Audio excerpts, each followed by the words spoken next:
Armi il 5 aprile. Ci sarò io a Roma a fare una grande manifestazione. Io annuncio a tutto il striscione e qui tu quando andare da me all'ora l'1 del pomeriggio. Stop alle armi. Uomini forti, confini forti, e Vittorio scatta quella foto. Caro Vittorio, ti conosco poco, ma è come se ti conoscessi da una vita, quindi ti imploro, a nome di tutti quelli che te l'hanno chiesto, scatta quella foto, che siamo tutti curiosi di vedere come ce l'hanno quelli lì. Ladies and gentlemen, I am officially running for President of the United States. Presidente del Luca, la stronza della Meloni. Sta zitta. Io per esempio mi classifico come il primo degli anormali. Anzi, mi potrei dare al kebab senza nessun problema. Ciao tesoro, siccome stanotte abbiamo fatto le pazzie e io sono stremato, capito? Siamo tutti eredi del Duce. È oggettivo. I nostri valori da mantenere. C'è la libertà, la figa e vedi. Questa è un'idiozia. Dovete cancellare subito questo programma. Vergognatevi, maledetti!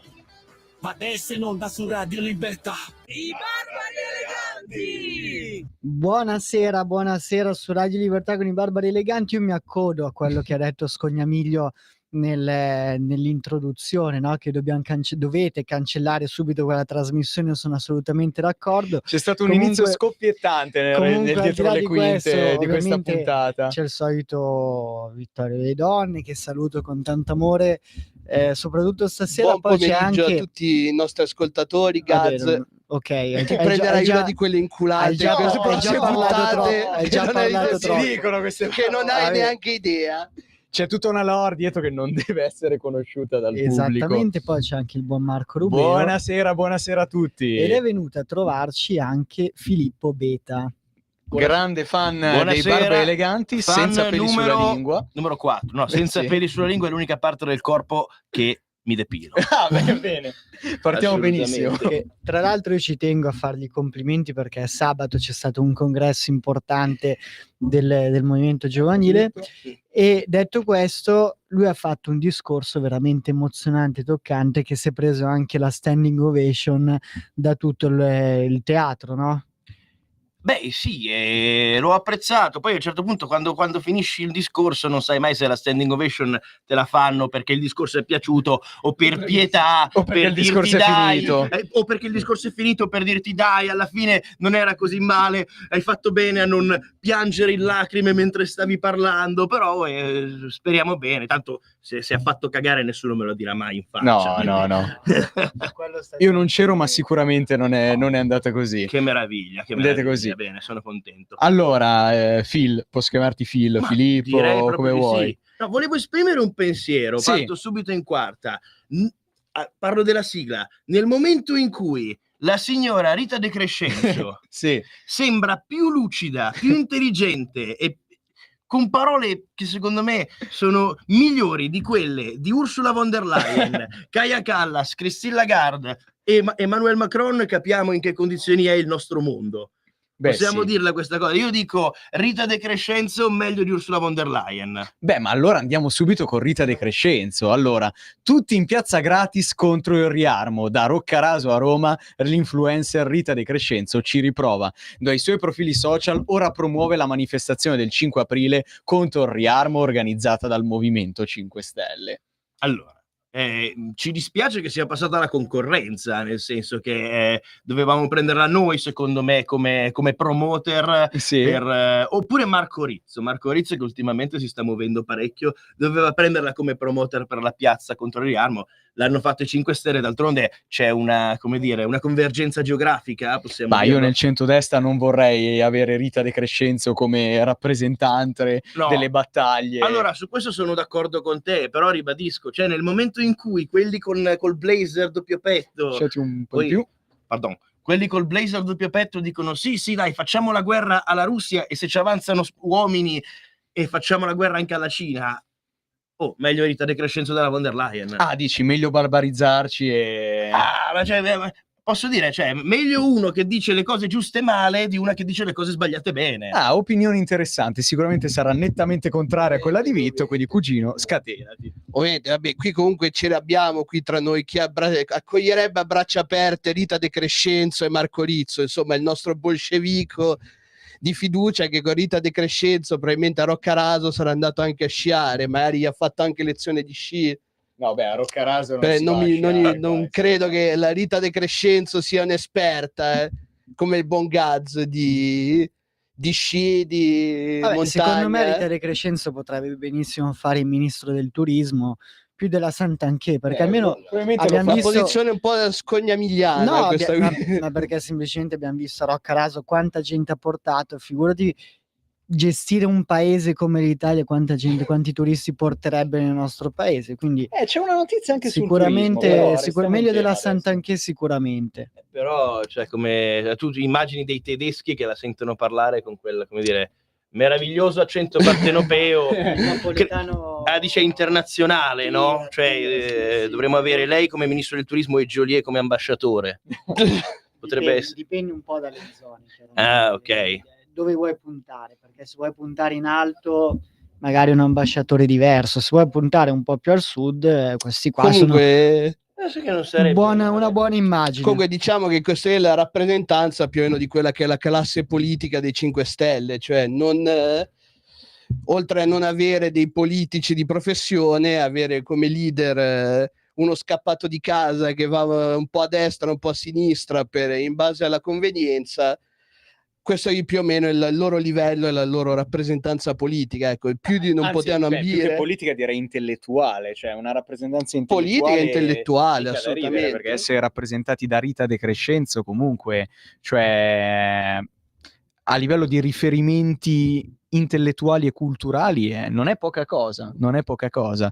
Poi, nuove polemiche. L'influencer campana Rita De Crescenzo è diventata famosa in tutta Italia per il caso Roccaraso, quando migliaia di persone dopo i suoi post invasero la località sciistica abruzzese, direi scelta di parole azzeccata, che andò in tilt. Ora annuncia che alla manifestazione del 5 aprile convocata dal Movimento 5 Stelle alle 13 a Roma contro Riarmo, lei ci sarà.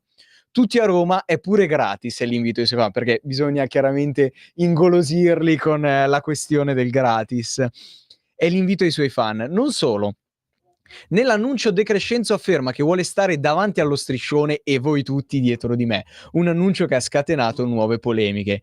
Quindi, cioè, tu sei d'accordo con questa manifestazione, con l'andare dietro Rita De Crescenzo sostanzialmente? Possiamo chiamarla Evita De Crescenzo a questo punto. Cioè, una donna che si pone sul livello di una grande rivoluzionaria, io davanti e voi dietro.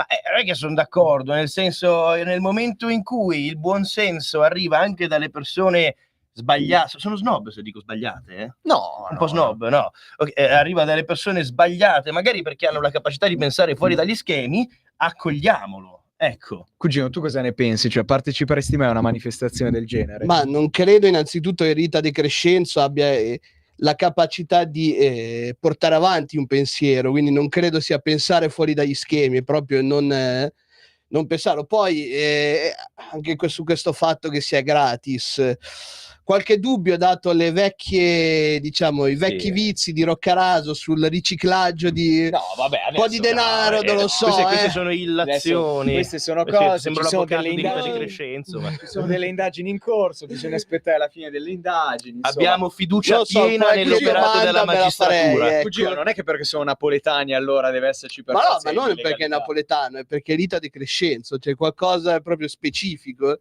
Ovviamente non è un attacco alla ridente città di Napoli. No, ma gratis cosa significa? Nel senso, cioè, non ti fanno pagare il dazio per entrare a Roma? Cioè, cosa vuol dire gratis? Gratis se viene a piedi? Non gli fanno pagare l'obolo papale. Esatto. Per chi vuole partire da Napoli ci stanno treno e pullman. C'è proprio scritto ci stanno treno e pullman, tutto gratis, non si paga. L'importante è che venite tutti quanti a fare questa bellissima manifestazione Stop alle armi.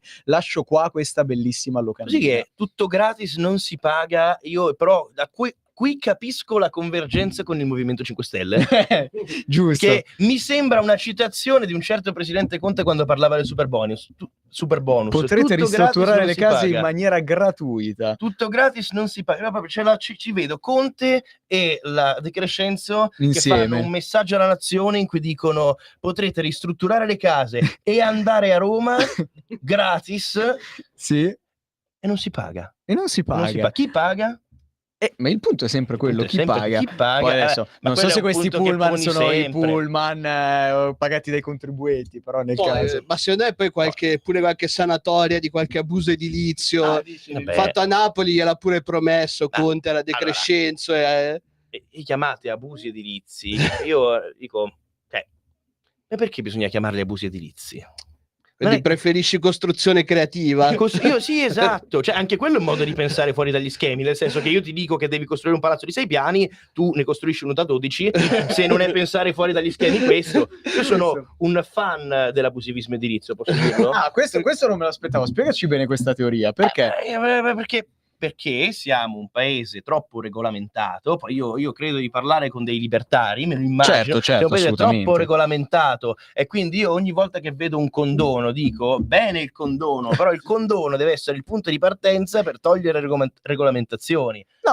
Le soprintendenze, le cose, c'era il dibattito fra Salvini e Giuli sulle soprintendenze, un conto è dire abbatto il Teatro alla Scala e ci faccio un centro commerciale, un conto è dire no perché quella palazzina di merda costruita negli anni 70 che sembra fatta da uno che stava giocando su Minecraft strafatto di crack è di interesse storico e non la puoi abbattere, ma è una cosa fondamentale, è una cosa ridicola. Magari in Calabria quando trovi quelli che si sono costruiti la villa che si affaccia sul mare a 10 metri dalla spiaggia e che è palesemente insomma. Ma ragazzi, però adesso dirò una cosa che magari può essere considerata impopolare, ma è cultura, rispettiamo anche in questo caso le particolarità del territorio, nel momento in cui perché dobbiamo per forza uniformare le regole in maniera centralistica? Anche questo è decentramento. Rispettiamo la cultura del territorio, e se il territorio ha una cultura che prevede anche la costruzione fuori dagli schemi, perché no? D'altronde le regole servono a beneficiare la comunità. Se la comunità invece ritiene che le regole non siano adatte al suo beneficio, che queste regole vengano eliminate. È una teoria molto interessante. Gaz, qual è la tua opinione su quanto ho appena detto? No, io sono assolutamente d'accordo. Poi è soprattutto creatività. come i tuoi famosi parcheggi. Come i parcheggi, un po' come il parcheggio creativo. Bisognerebbe che ci fosse un'app anche per denunciare le irregolarità.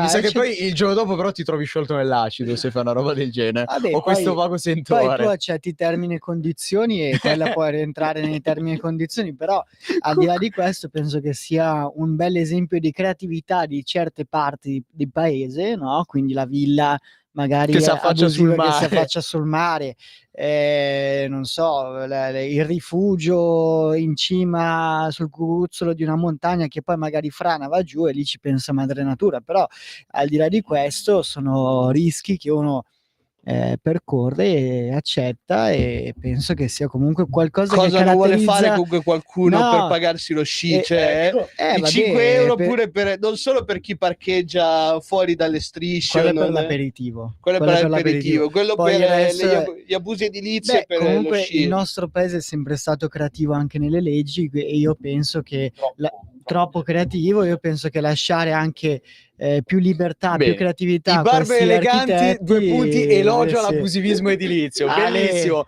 E con questa andiamo con la prima canzone. Comprensione. Clemenza, gli Iron Maiden con Murders on the Rue Morgue.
Eccoci su Radio Libertà, c'è un problema tecnico con le cuffie. Dopo Murders in the Rue Morgue del secondo disco Killers degli Iron Maiden, gran pezzone, e che dire? Si rimane sempre su Roma, No, in realtà abbiamo tante belle notizie. Vogliamo partire con qualcosa di più serio, Gaz? Ciò che è bello per Marco non è bello per me, quindi io non so quanto siano belle queste notizie, che livello sia, però leggo già dei titoli e insomma... No, restiamo sugli aerei. Questa è molto carina. Un continuo della settimana scorsa. Esatto, un continuo della settimana scorsa. Dopo l'aereo costretto a ritornare all'aeroporto perché c'erano i discepoli di Satana, adesso si va su un volo per Shanghai. Il pilota dirotta l'aereo perché ha dimenticato il passaporto a terra. L'incubo sul volo per Shanghai. Fantastico. Dopo 2 ore di viaggio, il volo United Airlines 198 dello scorso sabato, partito da Los Angeles e diretto a Shanghai, ha nuovamente fatto rotta verso la California.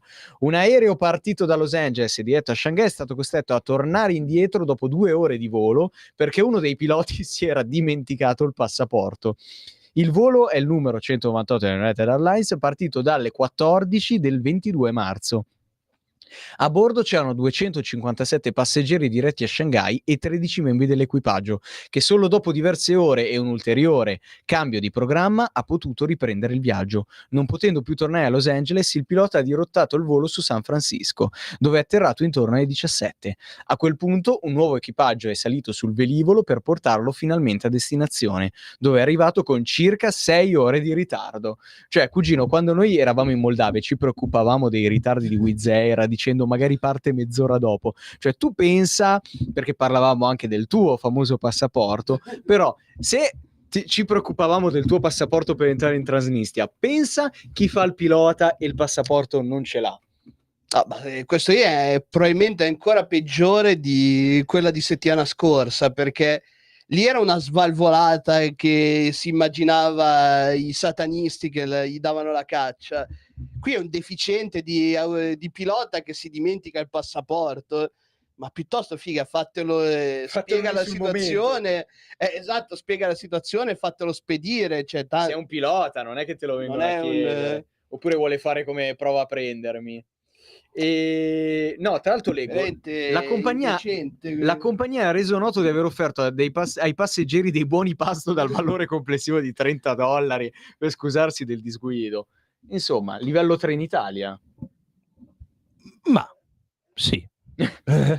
No, posso dire, cioè $30 mi sembra un po' pochino, onestamente. In buoni pasto, peraltro, neanche in buoni in cash. pasto, non in cash. Cioè, ma poi peraltro in America $30 sono un cazzo. No, esatto, sono come $10, roba... cioè come 10 euro 10 per euro, è come la nonna che ti lascia la mancia, praticamente. Vatti a comprare il gelato. Però, esatto, però posso dire che io mi piace fare l'avvocato del diavolo, sarà deformazione professionale. Io però sto pilota lo capisco. Sì. Io ogni volta che o che vado in università o che vado in palestra, io una cosa qualcosa me la dimentico.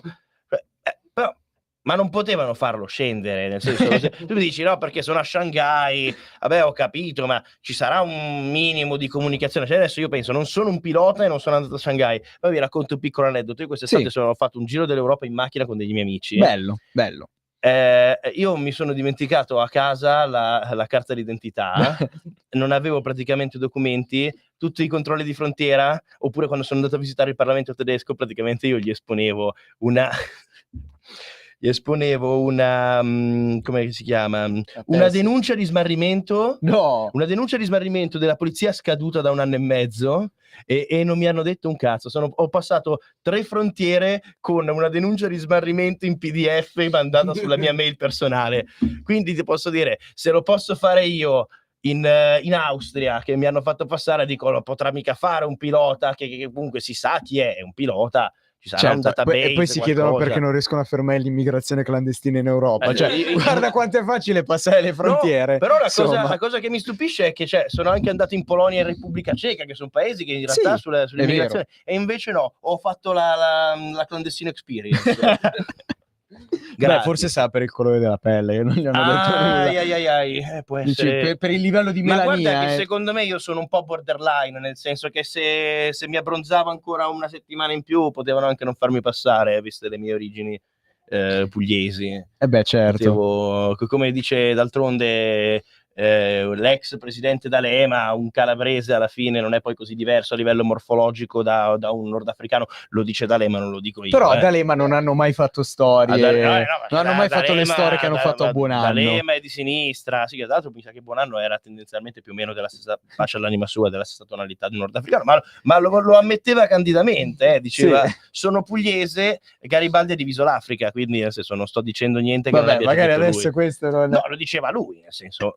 Gazza, se ti capitasse una cosa del genere dei $30, sarei d'accordo. Cosa devo fare? Salva un po' la situazione. No, non la salva la situazione. È insalvabile. È insalvabile. Oggi è un lunedì. Dopo esserci inimicati tutti gli ascoltatori pugliesi, comunque. E non solo. Perché... Ringraziamo la redazione di Radio Libertà per non averci ancora cancellato il programma. Comunque è una frase che ci teniamo a dire sempre. Assolutamente sì. E secondo me tra un po' dovremmo fare anche delle magliette con quella frase lì, perché andranno molto, no? Ce ne stanno chiedendo. Dici perché poi la cancellazione del programma si avvicina sempre di più. Esatto. E quindi dà valore, no? Come l'opera d'arte quando l'artista muore. Certo. Esatto, assolutamente. Io sono d'accordissimo. Dovevamo fare all'inizio le t-shirt con "hai una volante della polizia dietro", che era la frase che ripeteva sempre Gaz, e quindi... È vero. Intanto mi sono anche ammazzato il dito. Sì. È vero, perché la prima puntata è partita subito col botto, col buon Marco Rubeo che c'era la polizia dietro che lo stava inseguendo. Ma non è vero, era il forum di Assago. Però vabbè, no, comunque mi ha fatto riflettere un attimo quello che è già successo, perché spero che nessun terrorista ci stia ascoltando, nemmeno un aspirante terrorista, perché no, solo il signor Talebano nel caso, che già il nome dice tutto, però la dice lunga sui controlli che ci sono in Europa. Ma infatti devo dire che mi ha un po' inquietato quello che ci ha detto, perché cavolo, ma allora è così facile? Ma per visitare il Parlamento, per visitare il Parlamento tedesco mi hanno accettato la denuncia di smarrimento. Rendiamoci conto. La cupola. Ripetilo un'altra volta come hai fatto, perché magari qualcuno stava prendendo appunto. No, vabbè, nel senso, poniamo attenzione sul fatto se che qualcuno vuole fare un attentato. Ho visitato il Parlamento tedesco. Vabbè, tanto se proprio devono farsi esplodere, lo facessero prima che si insiede il nuovo governo, almeno. Sì, esatto, così fanno quello al semaforo, esatto. Fanno fuori loro. Ma anche a Parigi. Ma guarda, secondo me a Parigi non c'hanno bisogno dei miei consigli per fare attentati. No, vabbè, questo è un po' grave, però è vero, complimenti, perché... Ragazzi, scusate, la storia non l'ho scritta io al massimo ci ironizzo, ma come dice Ricky Gervais, sì, padre della libertà di pensiero, della comicità, noi siamo grandi fan, tutti, scherzare su una cosa non vuol dire insultarla. Ma assolutamente Quindi no. assolutamente ricordiamoci, e io poi che lo dico perché ho detto l'universo mondo nell'arco di mezza puntata, ricordiamoci che fare una battuta al massimo può esorcizzare qualcosa di brutto, allentare il tono, e chi si offende sbaglia, perché chi si offende invece dovrebbe essere proprio quella persona che si rende conto del fatto che nel momento in cui una cosa non diventa più tabù c'è una maggiore area di libertà e dovrebbe alleggerire le coscienze anche a chi ha una particolare sensibilità su delle tematiche. Giusto, cugino? Cioè, assolutamente. riassumo, dovreste fare meno le fighette, sostanzialmente. Ma nel senso sì, cioè, perché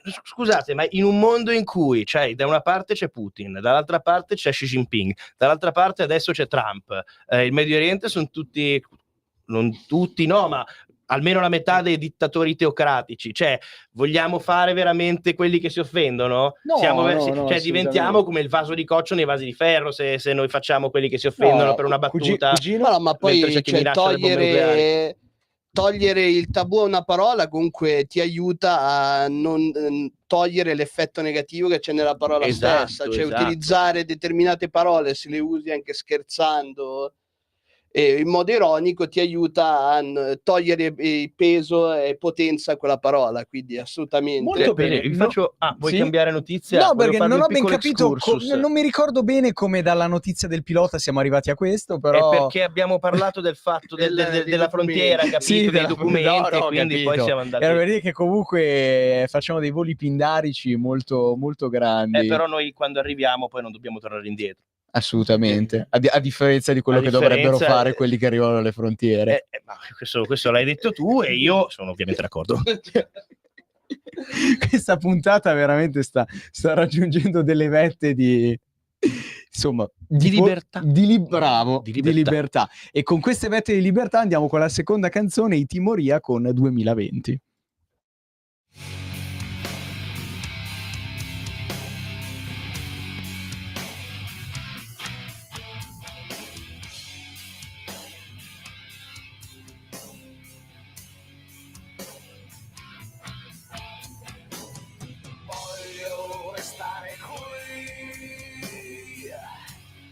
Chiuso nella mia stanza, vita di per accarezzare i tasti come corrono più svelte che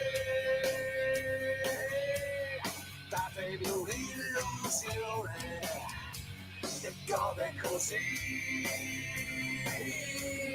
la mia generazione. Voglio bruciare la foglia che dentro di me 2020 volte finché avrò forza per fare l'amore con te 2020 stai con me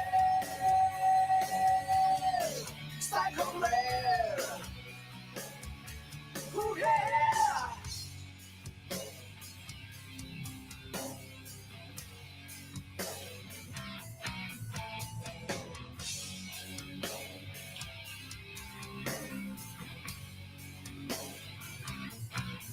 Basta l'immagine, solo così.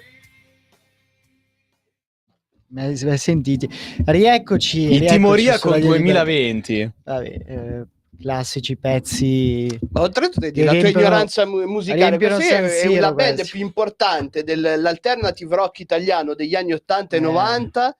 Sì, oltretutto sai chi è il cantante dei Timoria, anzi chi era il cantante di Timoria? Francesco Renga. Ma non è vero. È vero. Francesco Renga era il cantante di Timoria, una delle band migliori della storia italiana. Oltretutto questo fantastico album pochi giorni fa ha compiuto 30 anni, uscito il 29 marzo del 1995. E ha questo pezzo che abbiamo fatto sentire che si chiama appunto 2020. Esattamente, quindi dove eravamo rimasti, caro cugino? Altre notizie molto molto molto serie. Allora, quante volte abbiamo parlato del famoso mostro sotto al letto coi bambini? Ho paura del mostro sotto al letto. Babysitter controlla e scopre che c'è davvero un uomo nascosto sotto al letto. Stupendo. Negli Stati Uniti, Gaz, e dove se no? E dove? Poteva essere in Canada? No. In Germania? No. In Italia? No. No, però. In Marocco? No. Ma lo stato qual è? Lo stato degli Stati Uniti qual è? Aspetta, ci arriviamo. Allora, aspetta, ci arriviamo. Great Bend, una cittadina di meno di 15.000 abitanti nello stato del Kansas. Vabbè, Kansas ci sta. Di solito queste cose succedono in Florida. Sì. Allora, negli Stati Uniti una babysitter ha scoperto un intruso nascosto sotto il letto di un bambino, che è la presenza di un mostro. Dopo una breve fuga, l'intruso è stato catturato e identificato. L'uomo è un pregiudicato che in passato aveva vissuto proprio nella casa in cui si era introdotto. Stupendo. Come in uno di quegli incubi che spesso impediscono ai bambini e a volte anche agli adulti di prendere sonno, una babysitter chiamata da un bambino per verificare che nella cameretta non ci fossero mostri si è improvvisamente trovata faccia a faccia con un uomo che si stava nascondendo proprio sotto al letto.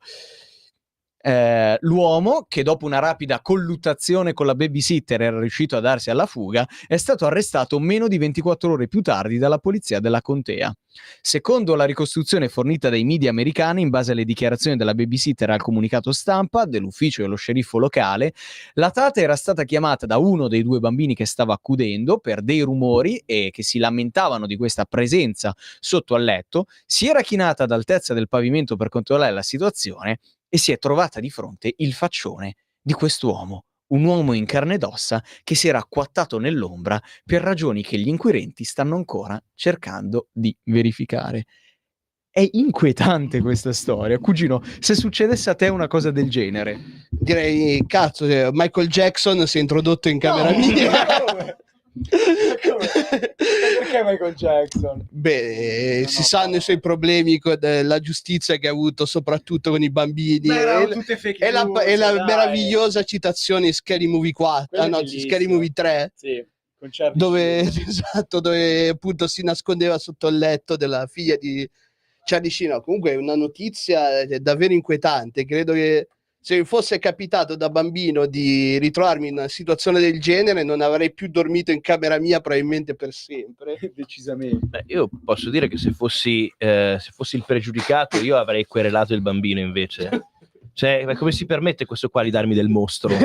Cioè, o del Michael Jackson. C'è un mostro sotto letto, ma cosa vuoi? Ma chi sei? Ma come ti permetti? Cioè, no, scherzi a parte, effettivamente è inquietante. Io credo che quel bambino non guarderà mai più Monster & Co, se non l'ha mai visto, perché sicuramente potrebbe evocargli dei ricordi negativi. No, sarebbe da capire perché era lì sotto, ma poi sotto al letto del bambino, cioè sei scemo, nasconditi da un'altra parte. È l'ex proprietario della casa, tra l'altro, quindi sarà una vendetta. L'ex proprietario della casa. Allora... oltretutto, dovrebbe conoscere comunque qualche buon posto dove nascondersi e passare inosservato. Qualche anfratto. Esatto. Poi, cioè, è proprio la storia di fantasmi in versione carne e ossa. Esatto. No? Tu vendi la casa, ma ci sono ancora delle presenze, poi ti rendi conto che la presenza che è l'ex proprietario. Gaz? Cosa devo commentare? Come il proprietario dell'hotel che si intrufolava nelle camere e si metteva a leccare i piedi degli ospiti dell'hotel. Ma solo voi conoscete questi personaggi. Ne avevamo parlato qua in radio nella scorsa stagione. Ma solo voi conoscete queste storie. Cioè, io al massimo ho visto quella scena di Scary Movie dove c'è Michael Jackson che poi scappa dalla finestra in un campo di grano, quindi... Non lo so, è proprio, sai cosa? Io non l'ho mai detto in questa trasmissione, oggi è la prima volta che lo dico, è proprio un mondo al contrario. Ecco, attenzione, questo è molto pericoloso. Ma la vera domanda è, se fosse successo in Italia, aia, secondo voi come andava a finire questa storia? E probabilmente avrebbero tirato, l'avesse trovato un padre di famiglia, gli avrebbe tirato un bel gancio e poi l'uomo, il padre di famiglia, si sarebbe trovato incarcerato per il gancio per eccesso di legittima difesa. Ecco, esatto. Quindi meno male che è successo in America. con l'aggravante che poi l'aggredito in sua difesa avrebbe detto: mi hanno chiamato mostro. No, mi hanno offesa. chiamato mostro, ma io non mi identifico nel genere maschile, quindi io potrei essere o una mostra o un mostro, e quindi c'è l'aggravante per questa violenza, per cui quella di genere, no? Sì. E quindi il padre sarebbe stato condannato probabilmente all'ergastolo stativo per questa cosa qua. Spettacolo. E quindi niente. Quindi, cugino, direi di andare, poi la notizia che arriva La dal tua Beneventano. preferita? Ah no, esatto. dal Beneventano. Che è successo al Beneventano? È quella che Sì. Racconta un po' tu la storia, quella della setta. Allora, della setta, in realtà c'è stato un festival nella ridente città di Benevento. Ogni puntata, l'ottima città di Benevento. Ogni puntata il buon Vittorio ci dà una notizia sulle sette. Probabilmente lui è il portavoce delle sette italiane, associazioni sette italiane. Lui sicuramente non ha votato Elodie all'ultimo Sanremo, perché lui le sette non se le dimentica mai. È così brutta da essere bella. Quindi questa è proprio una battuta alla Gaz. Si è dimenticato alle sette. Esatto. Comunque nel Beneventano è successo che c'è stato questo festival dedicato alle religioni neopagane, Wicca, insomma, e anche per ricordare la storia delle streghe di Benevento, al Sabba sotto i noci di Benevento. Comunque è arrivata l'associazione degli esorcisti italiani, bellissimo, che ovviamente ha molto tempo libero durante la giornata, quindi hanno fatto questo articolo tutti indignati, perché secondo loro era un qualcosa che ovviamente riconduceva al satanismo, che era un pericolo per la società, nessuno pensa ai bambini e queste cose molto intelligenti, tranne i ladri nel Kansas, loro sì. E quindi hanno fatto questo articolo chiedendo al sindaco di Benevento di togliere i permessi per fare questo evento culturale. Certo, all'ordine e la solita rottura di scatole di questi estremisti che intolleranti, che non riescono ad accettare una cosa che è assolutamente innocua. Ok, ma cugino, quello che a tutti gli ascoltatori, gli innumerevoli ascoltatori di questa radio interessa è, cioè, tu sei d'accordo? Ci saresti andato a questa riunione delle sette, a queste riunioni dei culti pagani? Avresti partecipato? Avresti portato tutto il tuo sostegno, la tua ammirazione e la tua fede soprattutto? Beh, se il Sabba è nella ricostruzione storica di quello che dicevano gli inquisitori, quindi orge, riti orgiastici, chiaro di luna, ti avrei detto, dobbiamo sempre ritornare lì. Ti avrei detto, magari ci avrei portato anche il buon Gaz, magari avrebbe imparato qualcosa. Che fa no con la testa, perché direi che ha tutte le ragioni del mondo per farlo. Però possiamo accogliere come una buona notizia il fatto che l'associazione esorcisti abbia il tempo libero di andare a protestare contro questa cosa, che vuol dire che ci sono poche possessioni, è vero, che è una buonissima cosa, ragazzi. Accogliamo come una buona notizia. Io non so se ce ne siano veramente pochi, cioè probabilmente molti non chiamano questi esorcisti perché non sanno della loro esistenza, però se noi guardiamo già in questo studio, no? Cioè 1, 2, 3, 4 su 5, no? C'è uno che è indemoniato. Non diciamo chi. Non lo guardo neanche perché potrei turbargli l'anima, però c'è un indemoniato su 5, quindi penso che questa sia un po' la proporzione in generale in tutta Italia, quindi secondo me ce ne sono abbastanza. Ma a parte il fatto che storicamente comunque si parte dalla... Ma si parla della più grande fake news della storia, perché in realtà la creazione della figura del diavolo è un errore di traduzione fatta dall'aramaico. Vabbè, adesso no, io voglio sapere tutto, però. Dottor Biglino, ci dica. No, non siamo a Rai Teologia qua, però. Ma è qualcosa di fattuale, cioè un errore storico di traduzione. La figura del diavolo è un'invenzione del cristianesimo, quindi già ti smonta molto di quello che è l'ideologia cristiana sul male in secundis. Scusa, ma che errore di traduzione è? Cioè, qual è la traduzione corretta? Perché non sarebbe puoi Satana, che deriva da Satan, che nell'aramaico antico vuol dire nemico o avversario, ma non è una figura al singolare, cioè perché viene messo con una lettera minuscola. Bene, ci siamo trasformati. Ma mi fai finire di fare il discorso? In 40 minuti abbiamo dato 3 notizie. E vabbè, ma oggi è andata così, cioè c'è comunque tanta ciccia che abbiamo c'è messo. approfondimento delle notizie, però vuol dire informazione di qualità. Certo, prego. E la seconda parte è in uno stato laico. Veramente devono venire questi a rompere i coglioni su una manifestazione accettata oppure no, se minaccia i bambini e li porta sotto l'influenza del diavolo, ma veramente dobbiamo ancora dare retta a questa gente qua? Allora, anzitutto il problema è che lo Stato è laico. Cioè, partiamo da questo presupposto. Assolutamente non apriamo questi discorsi, per cortesia. Ma la vera domanda è: meglio il festival dei Wicca o la fine del Ramadan in stazione centrale? Apri. Posso dire che la settimana del Ramadan è stata la settimana in cui mi sono sentito più al sicuro nel girare per le vie di Milano. Dici perché avendo fame i signori non avevano l'energia di andare in giro ad accoltellare la gente. Esatto.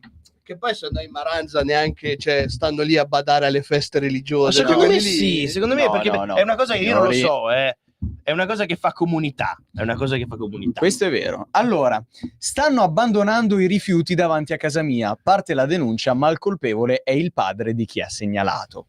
Bellissimo. Allora, segnalazioni indignate, richieste di intervento immediato, per poi scoprire che il responsabile dell'abbandono di rifiuti era in famiglia.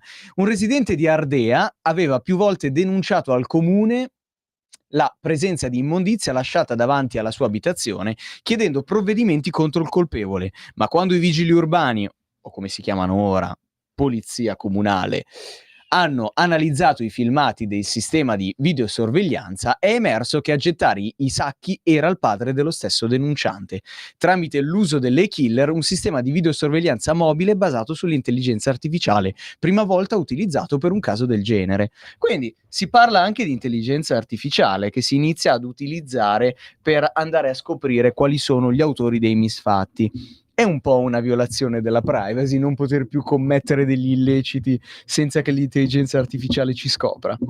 Qui c'è un grandissimo bivio ideologico. Che da un lato c'è chi non ha nulla da nascondere, non ha nulla da temere, dall'altro c'è, come dire, chi è senza peccato scaglia la prima pietra.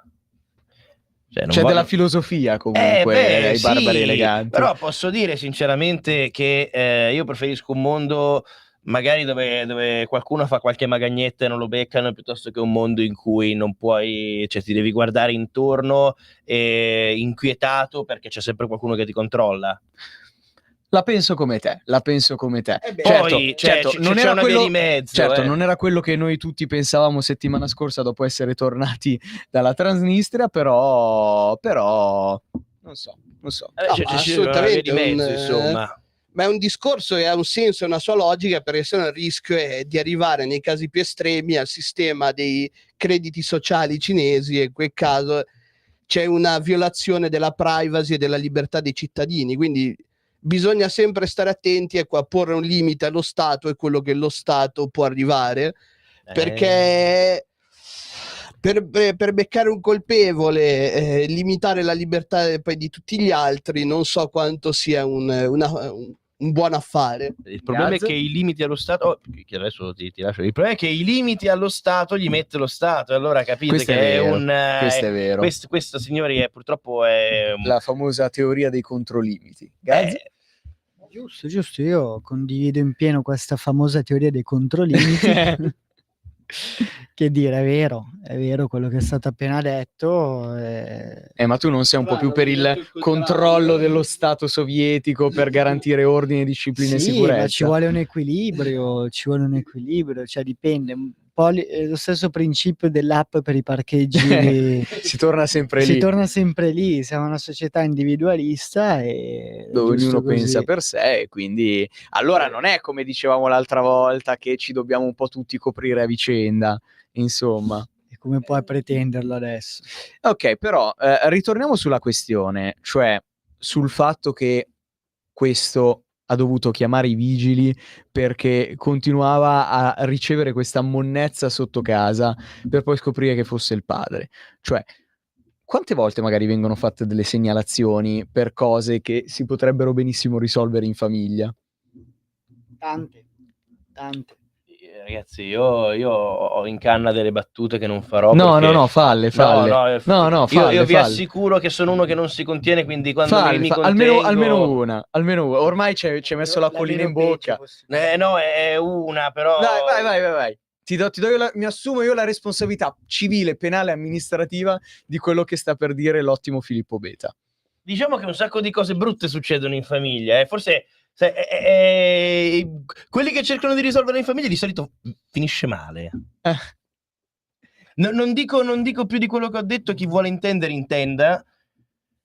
Finisce male quando cercano di risolvere in famiglia, quindi forse è meglio che intervenga qualcuno se interpellato. È chiarissimo. Allora, andiamo col Super Enalotto, abbiamo ancora un tempo. Super Enalotto o Museo Londinese? Museo Londinese. Allora la devi leggere tu, il titolo lo devi leggere tu. No, io voglio che a leggerla sia il nostro buon Gaz. Gaz si rifiuta. Perché questa è la notizia, se è proprio per lui. No, ho detto... Gaz, i nostri telespettatori, i nostri ascoltatori vogliono sentirti. Oggi sei stato un po' assente. Va bene, allora, il museo di Londra a rischio chiusura, la geniale campagna di crowdfunding, spero di averlo pronunciato bene, che sta avendo un enorme successo. Ok, allora, il Vagina Museum rischia di chiudere definitivamente, per questo ha lanciato una campagna di crowdfunding geniale sui social e su GoFundMe per trovare i fondi necessari. Il Vagina Museum, situato a Bethnal Green, Londra, si trova in una situazione critica e potrebbe chiudere definitivamente nel giro di un mese se non si riuscirà a raccogliere i fondi necessari per coprire le spese di affitto. Per far fronte a questa emergenza è stata lanciata una campagna di crowdfunding ideata dall'agenzia pubblicitaria britannica Balfour Bogle Hegarty, che ha già raccolto oltre 70.000 sterline, circa 84.000 euro in pochi giorni.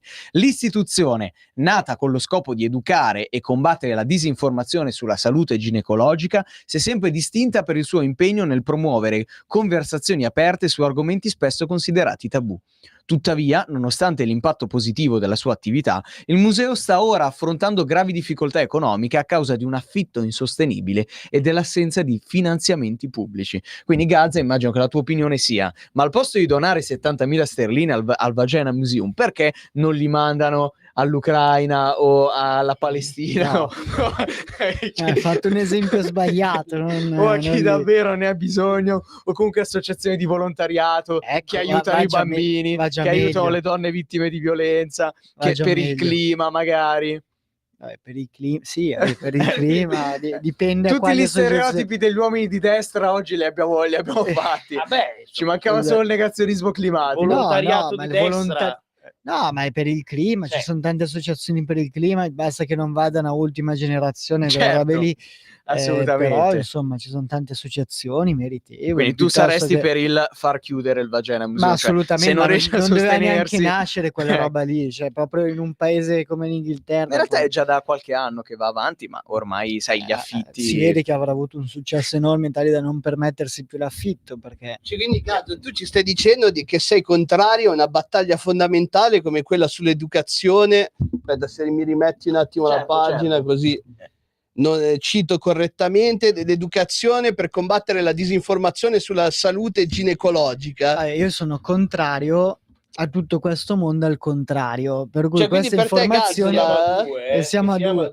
Per cui queste informazioni che dipende un po' da come la salute che può essere insomma del sesso femminile non ti interessa. Gazzola, sei un maschilista. Ma perché devi metterla? Ma sei un maschilista. Devi metterla nella maniera più paracula che esista, cioè bisogna vedere un attimo cosa dicono lì. Adesso non conosco questo fantastico museo che non riesce neanche a pagarsi più l'affitto, va bene, però cioè, se ci fosse una vera e propria educazione nelle scuole, ok, però adesso dire mi fai tirare fuori delle cose che poi andrebbero censurate.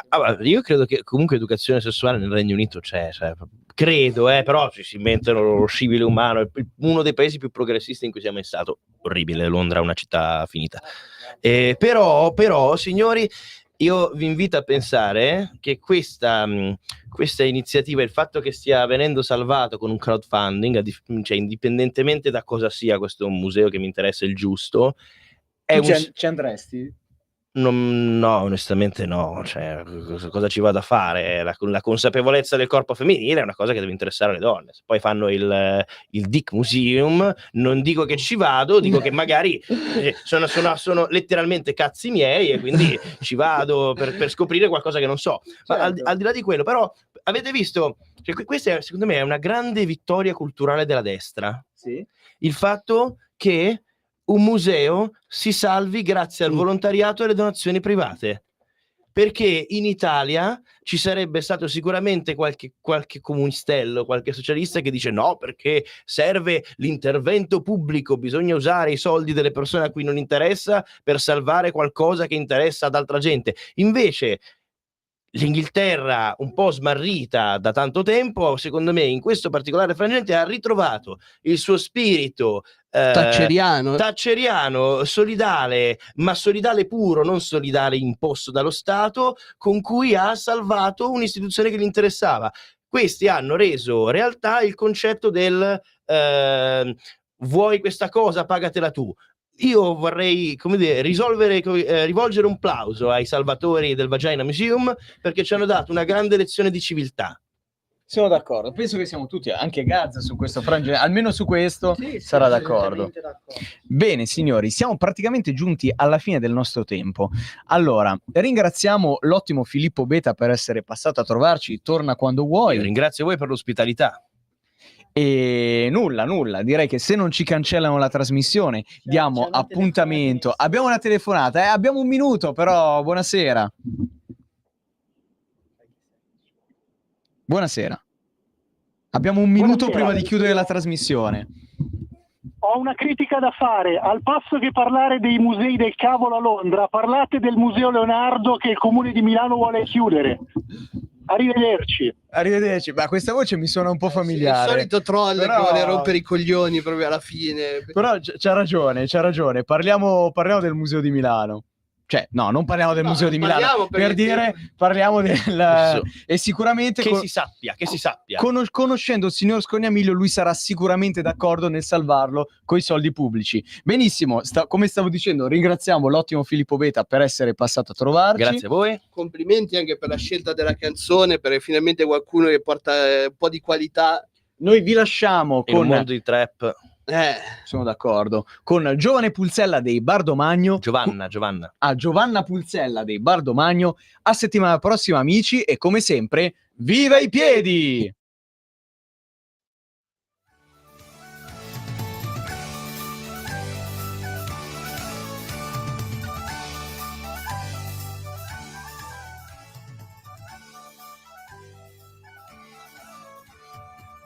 Pulzella allegra fa bella gli amici nelle campagne, ma un branco di bulli inglesi andiamo a molestarla tutto il dì.